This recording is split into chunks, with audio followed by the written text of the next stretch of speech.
Olá Diana, tudo bem? Olá. Olha, como é que foi a experiência aqui no podcast nos estúdios da Monstro Criativo para ti? Foi muito bom, acho que tem excelentes condições e acho que devem continuar sem dúvida. Qual foi o momento marcante da conversa com o Filipe que te marcou aqui no podcast das Nossas Gentes? Olha, foi poder expor um bocadinho a profissão e o que é que efetivamente ela é importante para as pessoas. Acho que é importante, pronto, destacar e dar a conhecer estas valências para ajudar no fundo.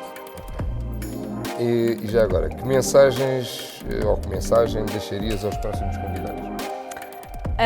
Divirtam-se, descontraiam e que sejam eles mesmos e que usufruam desta oportunidade que é sem dúvida muito boa.